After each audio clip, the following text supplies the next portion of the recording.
The scent hit him first. It was a fragrance of wild heather after a storm, of old parchment, of a forgotten star falling to earth. It was impossible, and it was everything.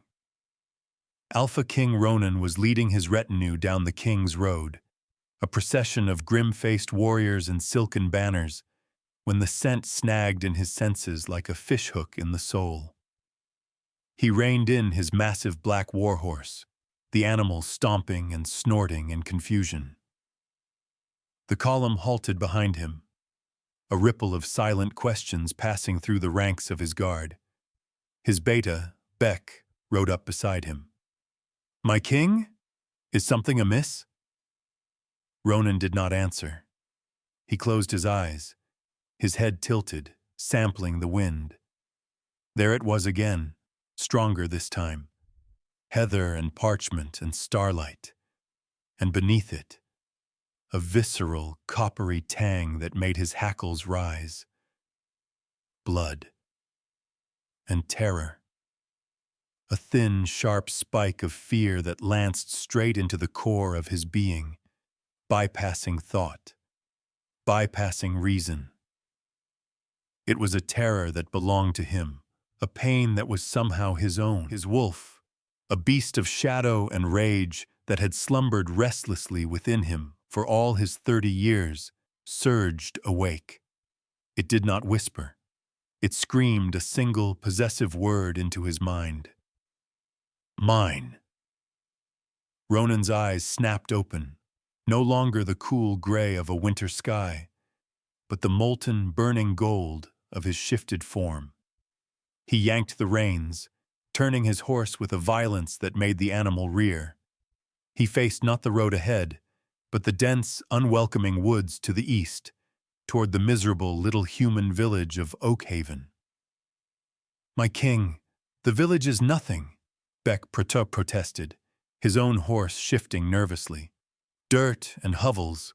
We are expected at the Blackwood garrison before nightfall." "Change of plans," Ronan snarled, his voice a low growl that carried the weight of absolute authority. The sound silenced all protest. He spurred his horse, launching it from a standstill into a full, thundering gallop. He left the road, plunging into the trees, the royal procession scrambling to follow the mad dash of their king. He did not know what he would find. He only knew that for 6 long years he had lived as a half-man, a king ruling a kingdom that felt like a tomb. And now, the other half of his soul was screaming. Quinn knew only the teeth. They were yellowed and sharp, attached to the snarling muzzles of Lord Valerius's hunting hounds. Saliva dripped from their jowls, spattering on the dusty ground inches from her worn leather shoes. She was backed against the rough-hewn wall of the weaver's cottage, the splintery wood digging into her spine. The air was thick with the stench of wet dog and the mocking laughter of Valerius and his men. "Look at her, boys," Valerius drawled, his voice slick with casual cruelty. He was a man whose fine silks could not conceal the rot underneath. Frightened little mouse, and yet the hounds seemed so interested. "What is it they smell on you, girl?" Quinn couldn't answer. Her throat was a knot of terror. She was an orphan, a nobody, a weaver who kept to herself and tried to remain invisible. But invisibility was a luxury Oakhaven could no longer afford. Lord Valerius had descended upon them 3 days ago, a plague of arrogance and violence, claiming he was searching for a poacher. But his men did not act like hunters of poachers. They acted like wolves let loose in a pen of sheep, and his gaze had settled on her with an unnerving, predatory focus. Now his hounds had her cornered in the middle of the village square. Her neighbors watched from their windows and doorways, their faces pale with fear, but no one dared to intervene.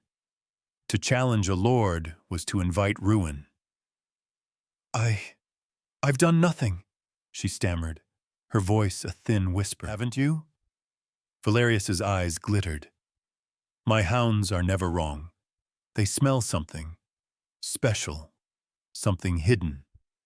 He made a flicking gesture with his gloved hand. Let's see what it is. One of the hounds lunged. Quinn cried out, throwing her arms up to shield her face. The beast's jaws clamped down on her forearm. A searing, shattering pain exploded from her arm, radiating through her entire body. It was a visceral agony, a tearing of flesh and sinew. She screamed, a raw, desperate sound torn from the depths of her. The hound shook its head, worrying the wound, its teeth grinding against bone. Another dog snapped at her legs, tearing through the thin fabric of her skirt and gashing her calf. Blood, warm and slick, poured down her arm, dripping from her fingertips. Her vision swam with black spots. The laughter of the men faded into a dull roar in her ears. A strange coldness began to creep in from the edges of her awareness. Was this it? Was she to die here, in the dirt, torn apart by dogs for a cruel man's amusement? A profound, hopeless despair washed over her. It wasn't fair. She had survived so much. The fever that took her parents, the hungry winters, the loneliness. To end like this. Suddenly, the ground began to tremble. It started as a low vibration, a distant drumming that grew rapidly into a thunderous beat, like the heart of the world speeding to a frantic rhythm. The hounds, moments before, lost in their bloodlust, whined and released her, backing away with their tails tucked. Lord Valerius and his men stopped laughing, their heads turning toward the edge of the woods. A figure on a black horse burst from the trees, a specter of controlled violence. He moved with impossible speed, a blur of dark leather and righteous fury. He was massive, broad-shouldered, a man who looked as if he had been carved from the mountain stone itself. He did not slow as he entered the village square. He rode straight into the pack of hounds. There was a blur of motion, the flash of a steel blade, and a series of high-pitched yelps. It was over in seconds. The hounds lay broken and still on the ground. The man reined in his horse, which stood calmly amidst the carnage, its coat not even flecked with blood. He was followed by a tide of warriors, their armor gleaming, their faces set like granite. The banner they carried was unmistakable, the snarling black wolf of the Alpha King.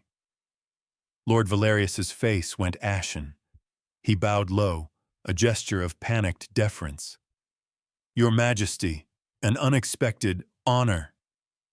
The king did not look at him.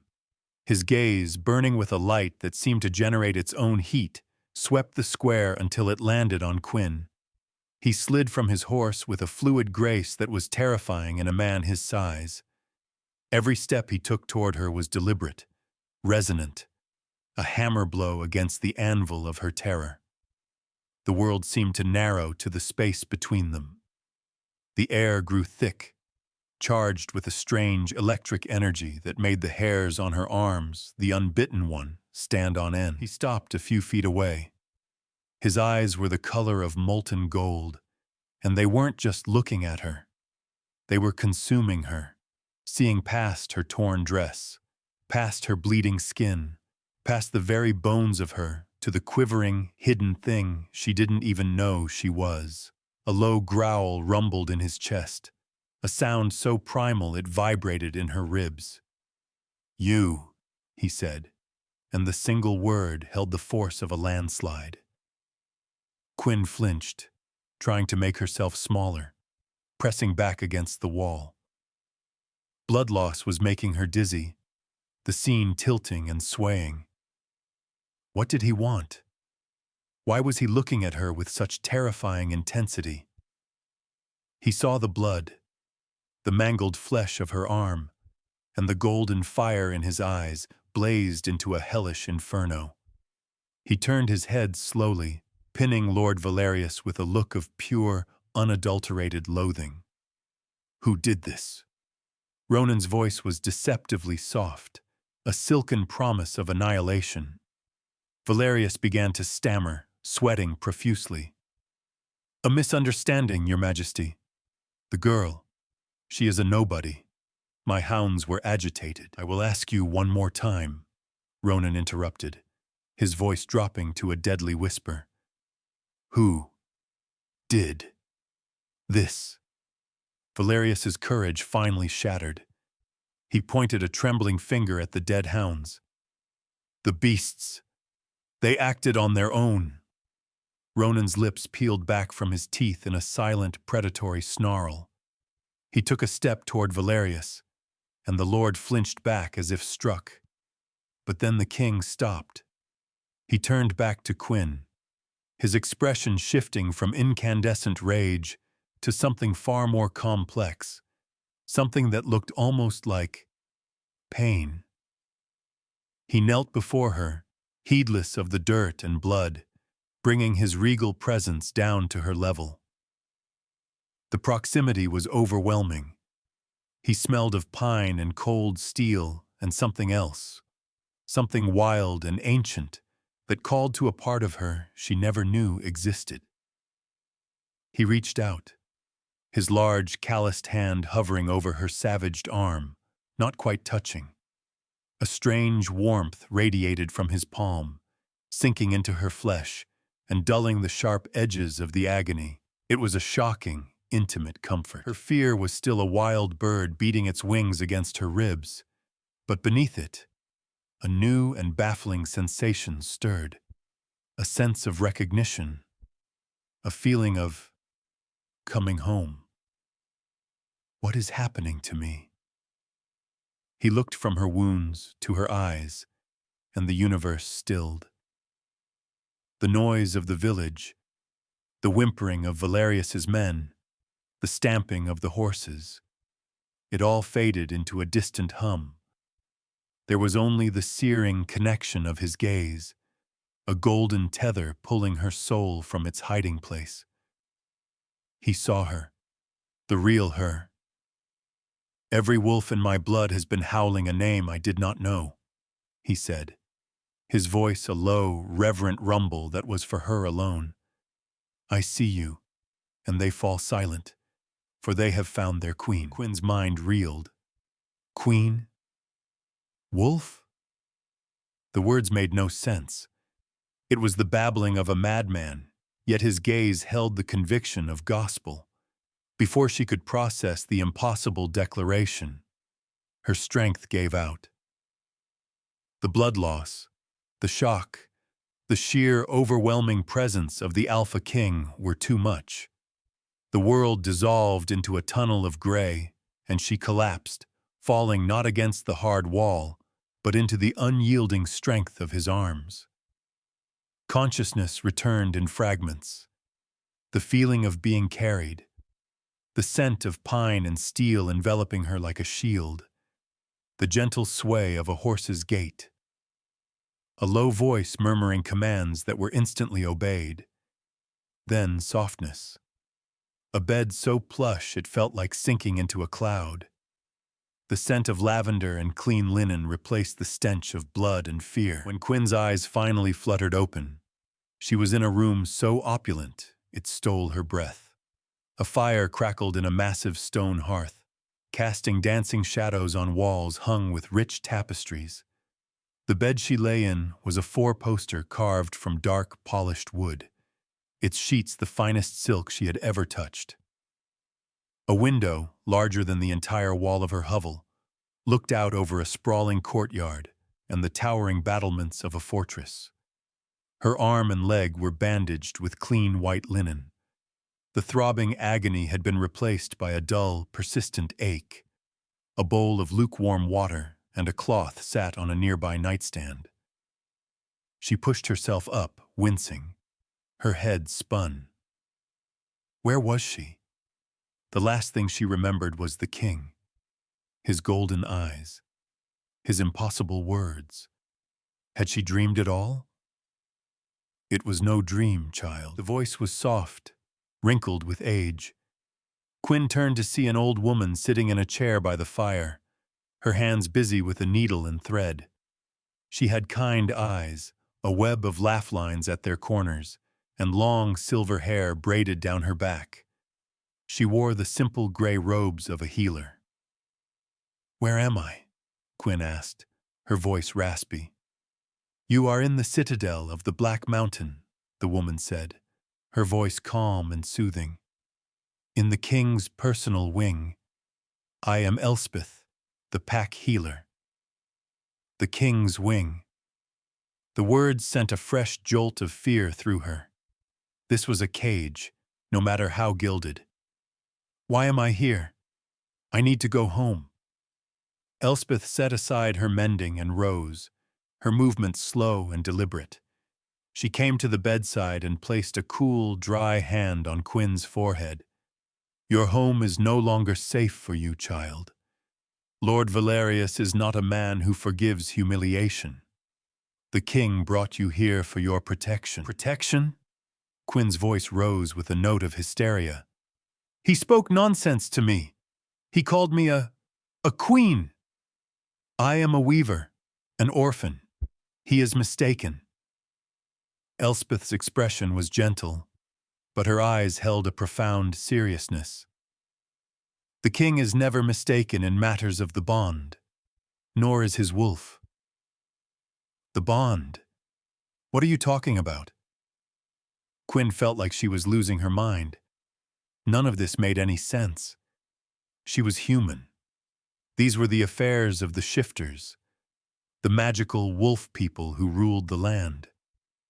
They were stories told by the fire, not her life. "The fated mate bond," Elspeth explained, her tone patient, as if explaining the seasons to a child. "It is the deepest truth of our kind, a predestined connection, a joining of two souls into one whole. For an alpha, especially the alpha king, it is the anchor of his soul, the center of his world. His wolf recognizes his mate instantly, by scent, by sight, by the very resonance of their spirit." Quinn stared at her, speechless. The healer was speaking of her, of that terrifying, overwhelming man. "No, it's not possible. I am human." She said the word like a prayer, a shield against the encroaching madness. "Are you?" Elspeth asked softly. "Have you never felt different? A longing for something you could not name? A strength you could not explain? A sense that you did not quite belong in the skin you wore?" The healer's words struck Quinn with the force of a physical blow. The constant, low-level ache of loneliness. The feeling of being an outsider, even among the villagers who had known her since she was a child. The strange bursts of energy she'd get during a full moon. The urge to run through the woods until her lungs burned. She had always dismissed these things as quirks, as the melancholy of an orphan. But what if they were something more? The door to the chamber opened, and the king himself stepped inside. Ronan filled the doorway, his presence sucking all the air from the room. He had changed from his dusty traveling leathers into a simple black tunic and trousers that did nothing to hide the raw power of his physique. His golden eyes immediately found hers, and the intensity of his stare was a physical force. Elspeth bowed her head respectfully and slipped from the room, leaving them alone. The silence stretched, thick and heavy. Quinn's heart hammered against her ribs. She pulled the silk sheets up to her chin, a flimsy barrier against the predator who had invaded her life. He walked to the window, his back to her, and stared out at his kingdom. "Valerius has been dealt with," he said, his voice a low rumble. "He has been stripped of his title and lands, and banished to the northern wastes. He will not trouble you again." Quinn didn't know what to say. He had ruined a lord for her, a girl he didn't even know. "Why?" she finally whispered. He turned from the window, and his expression was grim. "Because he laid hands on what is mine. I am not yours!" The words burst out of her, sharper and more defiant than she intended. A flicker of something, surprise, amusement, crossed his face. "My wolf disagrees. My soul disagrees. And what my soul knows, my kingdom accepts as law." He took a step closer to the bed. "You are afraid. I understand that. Your life has been turned upside down. But I will not apologize for finding you. I have been searching for you since the day I was born." It was too much. The pain, the fear, the confusion, it all coalesced into a hot surge of anger. "You are insane. Or I am. Let me go. Send me to another village far away. I will disappear. You will never have to see me again." He was at her bedside in 2 long strides. He didn't touch her, but he leaned down, his face close to hers. The scent of him was intoxicating, terrifying. "There is nowhere in this world you could go that I would not find you. Do you not feel it? This pull between us? It is a chain, and I have held my end of it my entire life. Now you will learn to hold yours." Then he straightened up and his tone shifted, becoming less the possessive male and more the commanding king. "Your parents did you a great disservice. They hid you, bound your true nature, and left you vulnerable." "My parents are dead," she said numbly. "A fever took them when I was a child." "That is the story you were told," Ronan said, his voice softening slightly. "The truth is more complicated, and far more dangerous." He paused, his golden eyes searching her face. "Quinn, you are not human. You have never been human. You are a wolf, like me, and your bloodline, it is one of legend. A bloodline thought to have been wiped out centuries ago." He let the words hang in the air, a stunning revelation that seemed to alter the very fabric of the room. Quinn felt a dizzying sense of vertigo, as if the floor had dropped away beneath her. "I believe you are the last of the Lumina," he declared, his voice resonating with a strange mix of awe and certainty.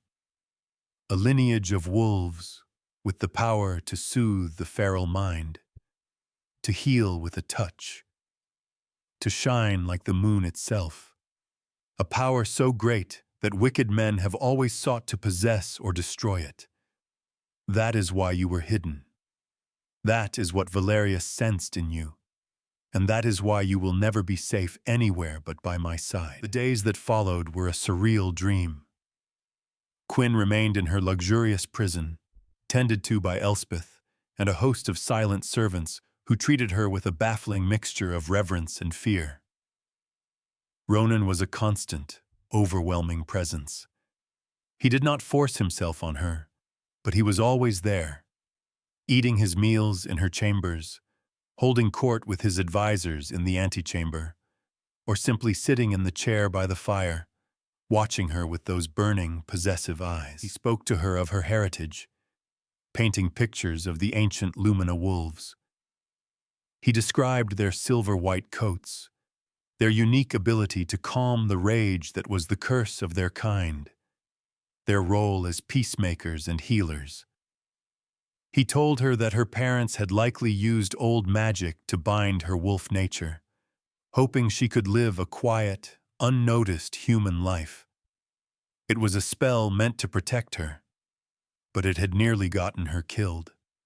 Quinn listened, a part of her rejecting every word as fantasy, while another, deeper part drank it in like a dying man finding water. It was a terrifying and seductive idea, that her otherness, her loneliness, was not a flaw but a sign of a secret, magical legacy. The bond between them was a constant, undeniable force. It was a low hum beneath her skin, a warmth that bloomed in her chest whenever Ronan was near. But it was also a source of torment. When he was away from the fortress, attending to the duties of his kingdom, a cold, aching void would open up inside her, and she could feel him, not his thoughts, but his emotions, bleeding across the distance. A flash of anger during a tense negotiation, a wave of bone-deep weariness at the end of a long day. The pain was worse for him. She could see it in the tight line of his jaw, the tension in his massive shoulders. Sometimes, in the middle of the night, she would wake up to a sharp, stabbing pain in her own chest, a phantom echo of his agony. Elspeth had explained that an incomplete bond was a wound for an alpha, a constant torment that could drive a lesser wolf to madness. His control was fraying. One afternoon, a member of his council, a grizzled old wolf named Lord Valerius, dared to question his judgment. "My king," Valerius argued, his voice loud enough for Quinn to hear from her adjoining room. "The law is clear. A queen must be of a known high pack. This girl, she is a stray. She has not even had her first shift. To declare her queen is to invite chaos." A wave of black, violent rage washed over Quinn, so potent it made her gasp. It was not her own anger. It was Ronan's. She heard a crash, the sound of a heavy wooden table being overturned. "She is my mate." Ronan's voice was a lethal snarl, stripped of all civility. "That is the only law that matters. You will show her the respect she is due, or I will strip the hide from your bones and hang it from the battlements. Do you understand me?" There was a terrified, choked assent from Valerius. The rage subsided, leaving Quinn trembling and breathless. She felt Ronan's fury as if it were her own, a bonfire threatening to consume everything. The sheer power of it was terrifying. How could anyone live with that inside them? Later that evening, he came to her. He looked haggard, his face pale beneath his tan. He didn't speak, simply sank into the chair by the fire and buried his face in his hands. The air in the room was thick with his pain. It pulsed from him in waves, a physical presence. Quinn found herself moving without thinking. She left the safety of her bed and knelt on the hearthrug before him. She hesitated for a moment, then reached out and placed a tentative hand on his arm. His muscles were corded with tension, hard as stone. He flinched at her touch, but didn't pull away. After a long moment, he raised his head. The golden fire in his eyes was banked, leaving them looking shadowed and weary. For the first time, she saw not the terrifying Alpha King, but a man burdened by an impossible weight. "It hurts," he rasped, his voice raw with a vulnerability that shocked her. "Every moment we are not fully bound. It is like my soul is being torn in two. Before I found you, there was just nothing. A gray emptiness. The crown was a stone, the kingdom a cage. I did my duty. I led my pack. But I was hollow now." He shook his head, a look of visceral anguish on his face. "Now I know what I was missing. And the thought of losing you, the fear that you will reject this, reject me. It is 1,000 times worse than the emptiness ever was." His confession shattered the last of her defenses. In that moment, he was not her captor. He was not a king. He was the other half of her own aching loneliness, a mirror to the emptiness she had felt her entire life. Her own eyes filled with tears. "I don't know how to do this," she whispered, her voice thick with emotion. "I don't know what I am." He reached out and cupped her cheek, his thumb gently stroking her skin.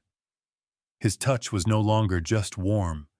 It sent a searing jolt of electricity through her. "You are my mate, Quinn, my queen, my salvation. We will find our way, together." He leaned in, and for a heart-stopping moment, she thought he was going to kiss her. Her breath hitched. She wanted him to. The thought was as terrifying as it was undeniable. But he stopped, his forehead resting against hers. They stayed like that for a long time, two broken halves of a whole, finding a fragile solace in the quiet dark. The bond between them settled, the sharp edges of pain softening into a deep, resonant hum of connection. For the first time since she had been torn from her life, Quinn didn't feel like a prisoner.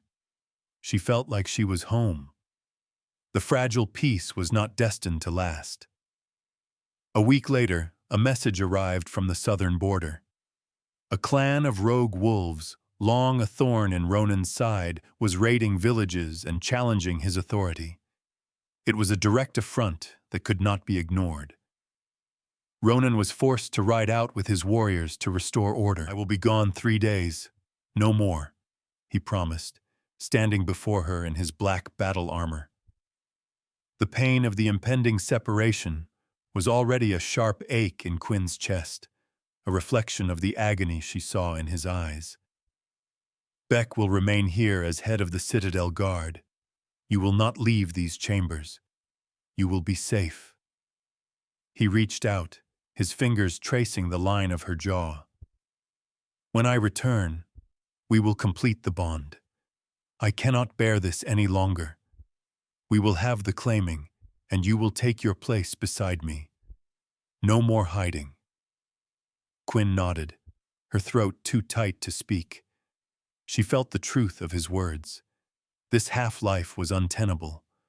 The thought of the claiming, the intimate, permanent joining Elspeth had described, was daunting. But the thought of continuing this way was worse. He left with the dawn, a king riding to war. The fortress felt unnervingly empty without his presence.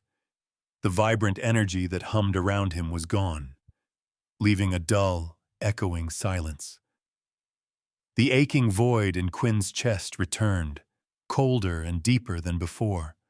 She spent the day restlessly pacing her chambers, the luxurious room feeling more like a cage than ever. Her friend, Della, the only other person from Oakhaven Ronan had brought to the Citadel, came to sit with her. Della had been given a position as a handmaiden, and her familiar, cheerful presence was a small comfort in this strange new world. "He looks at you like you hung the moon in the sky," Della said, watching Quinn with wide, curious eyes. "I've never seen anything like it." "It's complicated," Quinn murmured, wrapping her arms around herself. That night, sleep offered no escape. Quinn tossed and turned, her dreams filled with fragmented images of fire and battle. She felt Ronan's rage, his weariness, his grim satisfaction after a victory. The bond was a raw, open nerve, transmitting his experiences across the miles. She was startled awake by a sound, a faint scraping noise from the antechamber. Beck and his guards were posted right outside her door. It was probably just one of them shifting their weight. She tried to settle back to sleep, but an icy finger of dread traced its way down her spine. The silence from the hallway was too absolute. There was no murmur of conversation, no clink of armor. Just nothing. Then she heard a low chuckle, a voice that turned her blood to ice. "Such a well-guarded little bird. But every cage has a lock, and every lock has a key." It was Valerius. The door to her chambers swung open. Lord Valerius stood there, a triumphant, manic gleam in his eyes. He was no longer dressed in silks, but in dark, practical leathers. Two hulking men in black cloaks stood behind him, their faces hidden in shadow. There was no sign of Beck or the royal guard. How? Quinn breathed, scrambling back on the bed until she hit the headboard. The Alpha King is powerful, but he is predictable, Valerius sneered, stepping into the room. A border dispute? A convenient little ruse to draw him away? And his guards? They were loyal, I'll give them that. But they were no match for shadow magic. Della, who had been sleeping on a pallet by the fire, jumped to her feet. "Get away from her!" she cried, grabbing a heavy iron poker from the hearth. Valerius laughed, a cruel, dismissive sound. "Such spirit! A loyal little pet!" He nodded to one of his men. The cloaked figure moved with unnatural speed, and Della cried out as he twisted the poker from her grasp and threw her against the wall. She slumped to the floor, dazed and bleeding from a cut on her forehead. A ferocious, protective rage unlike anything Quinn had ever experienced surged through her. It was pure instinct, a primal fury that eclipsed her fear. "Don't you touch her!" she screamed. As the words left her mouth, something inside her snapped. It felt like a dam breaking. A torrent of energy, brilliant and white-hot, erupted from her core. It wasn't a conscious act. It was a reaction, a desperate, instinctual defense. A shimmering, pearlescent shield of light flared into existence around her, knocking Valerius and his men back a step. The light was warm, soothing, and utterly alien. Valerius stared, his shock quickly turning to greedy delight. "Magnificent," he breathed. "The legends are true. The Lumina light. So pure, so potent. It's even more beautiful than the texts described." He advanced again, his hand outstretched, a dark, sickly energy coalescing around his fingers. "Do not fight it, little wolf. I will not kill you quickly. The ritual to transfer your power requires a delicate touch. It requires you to be broken, piece by piece." He lunged for hers. The shield of light flickered, weakened by her inexperience and terror. He was going to kill her. He was going to take this new, fragile part of her and twist it to his own dark purposes. She was going to die, and Ronan would return to find nothing but her cold body. "Ronan," she screamed his name, not with her voice, but with her soul. She threw all her fear, all her pain, all her desperate, burgeoning love down the searing pathway of the bond. Hundreds of miles away, Ronan was standing over the body of the rogue clan's leader. The battle was won. His wolf was sated, but the ache of his incomplete bond was a gnawing beast in his gut. He was about to give the order to make camp when a scream of pure, unadulterated terror ripped through his mind. "Quinn." The mental scream was followed by a spike of incandescent energy, a flash of brilliant white light that he felt in the very marrow of his bones. It was her power, her essence, lashing out in fear, and beneath it, the oily, corrupt stench of shadow magic. In his fortress, in his chambers, near his mate, the world went red. A roar of pure, feral rage tore from his throat, a sound that made his own hardened warriors recoil in fear. His duty, the border, the kingdom, none of it mattered. The only thing that mattered was the terror he felt from the other half of his soul. "He's in the citadel," he snarled to Beck's second in command. "Valerius." He didn't wait for an answer. He didn't wait for his horse. He surrendered to the beast within.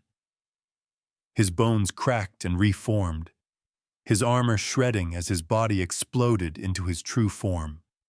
He became a creature of nightmare and legend, a wolf the size of a pony, with a coat as black as a starless midnight and eyes that burned with golden hellfire. He ran. The world became a blur of green and brown. Trees were obstacles to be shattered. rivers, streams to be crossed in a single bound. His royal guard, shifting into their own wolf forms, struggled to keep up with the frantic, desperate pace of their alpha king. He was no longer a king.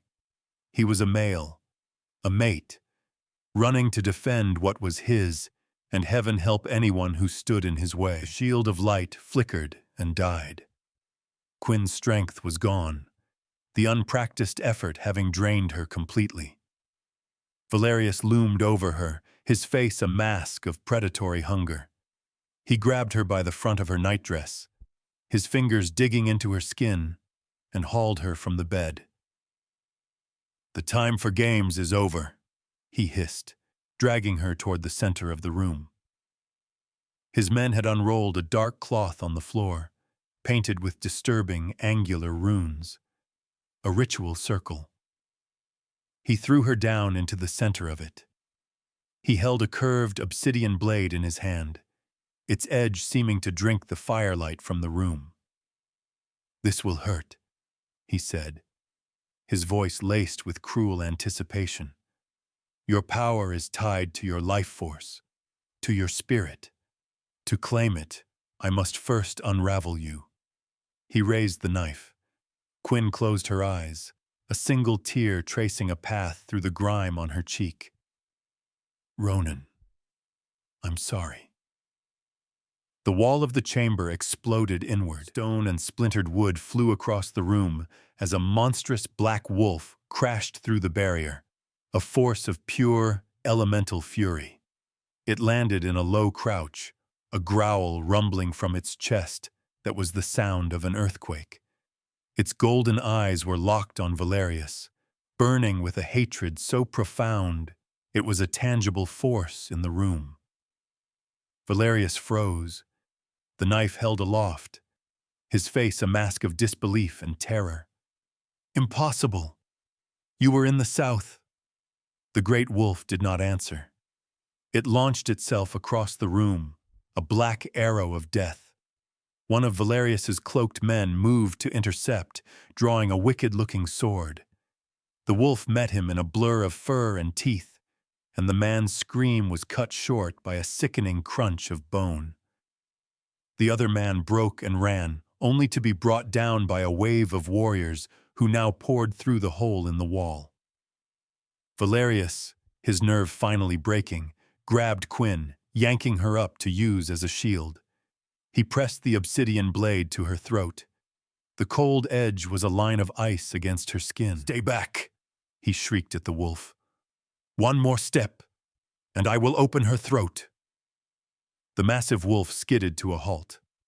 The rage coming off it was a physical heat, but it did not advance.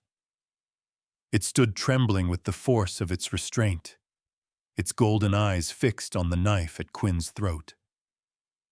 "Fool," Valerius spat, his confidence returning as he held the only thing in the world the Alpha King would not risk. "You cannot touch me." He began to back away, dragging Quinn with him. "She is a prize worth any risk. I will take her from this place, and I will drain every last drop of her power. You will be left with nothing but a hollowed-out shell, and your kingdom will crumble as you go mad from the loss." He was backing toward a dark, narrow doorway she hadn't noticed before, hidden behind a tapestry. It likely led to the catacombs, the secret passages beneath the fortress. "Della!" Quinn cried out, seeing her friend stir on the floor. Valerius laughed. "The little human. She is of no consequence." He gave Quinn a vicious shake. "Now come, we have a ritual to begin." He pulled her through the doorway, into a dark, stone-lined passage. The last thing she saw before the darkness swallowed them was Ronan's wolf form, trapped and helpless, his golden eyes burning with an agony that mirrored her own. The catacombs were a maze of cold stone and suffocating darkness. Valerius dragged her through winding passages, his grip like an iron vice on her arm. The air was stale, thick with the smell of damp earth and decay. His mad ramblings filled the silence, a litany of greed and ambition. "They called my family lesser wolves," he hissed, his voice echoing off the damp walls. "The Van Thorns were always second to the throne, second in power. But with the Lumina bloodline, I will forge a new dynasty. I will have the power to command, to soothe, to break any wolf to my will. Even your precious king will kneel." They emerged into a larger cavern. The ceiling was high, lost in shadow, and the floor was dominated by a larger, more intricate version of the ritual circle from her room. Torches placed around its perimeter cast long, dancing shadows, giving the space a hellish glow. In the center of the circle was a rough-hewn stone altar. "This is the heart of the mountain," Valerius said, a feverish light in his eyes. "The magic is oldest here, strongest. There will be no interruptions this time." He threw her onto the cold stone altar. Her head struck the rock with a sickening crack, and her vision flared with white-hot pain. He produced thin leather straps and quickly bound her wrists and ankles to iron rings set in the stone. She was trapped, a sacrifice laid out for a madman. From the tunnel they had just left, she heard the sounds of fighting. Roars and screams. Ronan was coming, but he was fighting Valerius's men, the ones who had been prepared for him. He was being delayed. "Let him come," Valerius sneered, noticing the direction of her gaze. "By the time he reaches us, the transfer will be complete. He will arrive just in time to watch the light fade from your eyes." He stood over her, the obsidian knife once again in his hand. He began to chant in a guttural, ancient language, the words scraping the air. The runes on the floor began to glow with a malevolent purple light. The energy in the room thickened, pressing down on Quinn, suffocating her. A new kind of pain began, entirely different from the tearing of the hound's teeth. This was an agony of the soul. It felt as if ethereal hooks had sunk into her spirit, pulling and tearing, trying to pee her very essence from her body. She screamed, a raw, high-pitched sound of pure torment. Through the red haze of her agony, she felt Ronan's presence getting closer. She felt his fury, his desperation, his pain as he felt her own through the bond. He was fighting for her, bleeding for her. The thought was a single point of light in the overwhelming darkness of the ritual. Valerius leaned over her, his face contorted in a mask of ecstatic concentration. "Yes, I can feel it. The power is loosening. It wants to be free." The pain intensified, reaching an unbearable crescendo. It was going to tear her apart. Her soul, her mind, her body, all of it was being shredded. And in that moment of ultimate annihilation, something broke. It was not her spirit. It was the cage, the ancient bindings her parents had placed on her, the spells that had hidden her wolf for 20 years, shattered under the immense pressure of Valerius's dark magic. The power he sought to steal was unleashed, not as a trickle to be siphoned, but as a tidal wave. The pain did not stop. It transformed. It became a fire, a forge, a violent reforging of her very being. She screamed again, but the sound was different. It was deeper, harsher, tinged with a nascent growl.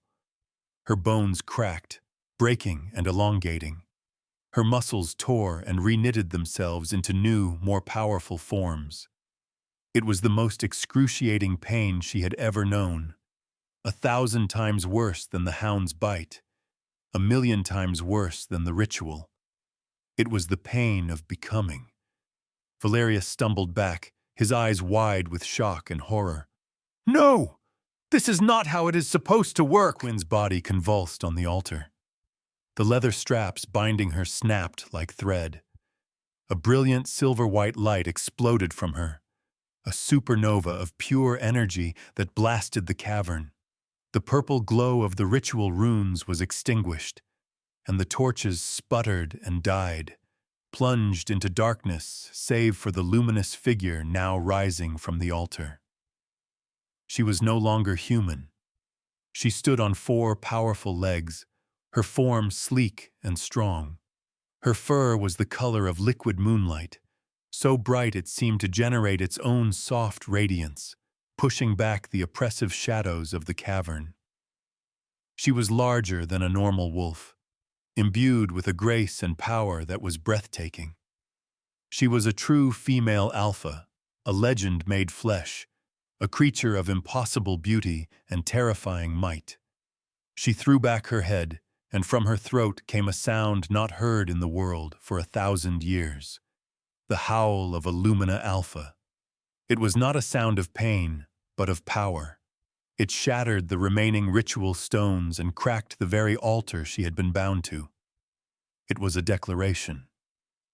I am here. At that moment, Ronan, now back in his human form but covered in blood and grime, burst into the cavern. He saw her. His golden eyes widened, not with fear, but with pure, unadulterated awe.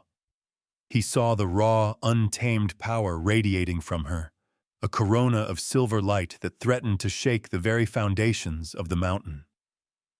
Her mind, now open to him through the completed channel of the shift, was a maelstrom of new instincts, primal rage and blinding pain. She was lost in the storm of her own becoming. Quinn. His voice entered her mind, not spoken, but projected through the bond. It was a lifeline in the hurricane. I have you. Come back to me. She turned her luminous head, her new silver eyes finding his. The rage and confusion swirled within her, but his presence, his voice, his unwavering love was an anchor. She saw Valerius, cowering by the cavern wall, his face a ruin of terror. The rage found a target. With a snarl that was both hers and not hers, she launched herself at him. Her power was a living thing, an extension of her will. She focused the swirling silver energy, not as a wild explosion, but as a controlled wave. It struck Valerius, not with physical force, but with something far worse. It was the pure, unvarnished truth of his own soul. All his greed, his jealousy, his cruelty, his pathetic ambition, it was forced back into him, an emotional poison he could no longer ignore. He screamed, clutching his head, and collapsed to the ground, sobbing and broken. The fight was over. The rage receded, leaving behind an exhaustion so profound it was a physical weight. Quinn's powerful new form trembled. The silver light around her dimmed. She took a shaky step, then another, before her legs gave out. She collapsed onto the cold stone floor, the magnificent wolf form melting away, leaving her naked, human, and terribly vulnerable in the torch-lit cavern. Ronan was there before she hit the ground. He swept her up into his arms, pulling his own cloak from his shoulders and wrapping it around her. He held her close, his body shielding her from the cold, his arms a circle of absolute safety. I have you, he murmured, his voice thick with emotion as he pressed his face into her hair. It's over. I have you. She leaned against his chest, her body aching, her mind a whirlwind of new sensations. She could feel him now, truly feel him. His boundless relief, his staggering love, the steady, grounding beat of his heart. The aching void inside her was gone. In its place was him, a warm, solid, permanent presence. He carried her from the cavern, leaving the broken form of Valerius to the royal guards. He did not take her back to the opulent chambers. He took her to his own, a Spartan room of stone and dark wood, dominated by a massive bed and a hearth where a fire already burned. He laid her gently on the furs of the bed and knelt beside her. He looked at her, his golden eyes soft, stripped of all command and authority. In them she saw the awe, the reverence, the bone-deep love of a man who had found his miracle. The Alpha King, the most powerful wolf in the world, was on his knees before her. He reached out, his hand trembling slightly as he brushed a stray strand of hair from her face. His voice was a low, humbled whisper, a sacred vow spoken in the quiet of the night. "Every wolf in my blood has been howling a name I did not know," he said, his gaze holding hers, sealing a promise 1,000 years in the making. "I see you, and they fall silent, for they have found their queen." A tear of pure, unadulterated joy slipped from Quinn's eye. This was not a cage. This was not a prison. This was destiny. This was home. He leaned down, his intention clear in the smoldering gold of his eyes. He was not asking for permission, but he was waiting for her acceptance. She gave it, lifting her head slightly to meet him. He lowered his mouth to the juncture of her neck and shoulder. She felt the sharp prick of his canines, a brief, clean pain that was instantly consumed by a tidal wave of golden light. The bond, raw and chaotic before, now snapped into perfect, brilliant alignment. It was a cataclysmic joining. His memories flooded her, his lonely childhood, the crushing weight of the crown, the centuries of his bloodline calling for her. Her memories flooded him, the fear, the hunger, the quiet desperation of her hidden life. Their souls merged, their pasts, presents, and futures intertwining into a single, unbreakable cord. The pain was gone. The fear was gone. All that remained was a profound, soul-shattering completion. Mine. Together. Valerius was not executed. At Quinn's decree, he was exiled to the wasted lands, a barren, magic-dead expanse where he would live out his days as a lone wolf, forever tormented by the echoes of the power he had tried to steal. It was an act of mercy, but also of profound authority, the first official decree of the new queen. It cemented her status in the eyes of the pack far more than any act of violence could have. Months later, Quinn stood on the high balcony of the citadel, leaning back against Ronan's solid chest. His arms were wrapped around her waist, his chin resting on her head. The chill of the autumn evening was kept at bay by his warmth. Below them, the kingdom was peaceful, thriving under the joint rule of its Alpha King and its Lumina Queen. Her presence had brought a calm to the realm that no army ever could. The feral wolves on the borders grew tamer, the harvests were richer, and an air of hope had settled over the lands. She placed a hand over her gently swelling belly, where the strong, steady heartbeats of their children, a boy and a girl, pulsed with a vibrant life that was a promise for the future. Her wolf, no longer a terrifying stranger, but an integral part of her, rested contentedly within. She was no longer Quinn the orphan, Quinn the weaver. She was Quinn, the Alpha Queen of the Black Mountain, mate to the king, mother to the future. "Are you happy?" Ronan's voice rumbled against her ear, his question soft. Quinn turned in his arms to face him. She looked up into his golden eyes, which no longer burned with torment, but glowed with a steady, devoted love. She reached up, tracing the strong line of his jaw. "Before you, I was surviving," she said, her voice clear and sure. "With you, I am living." He smiled, a true, breathtaking smile that transformed his harsh features.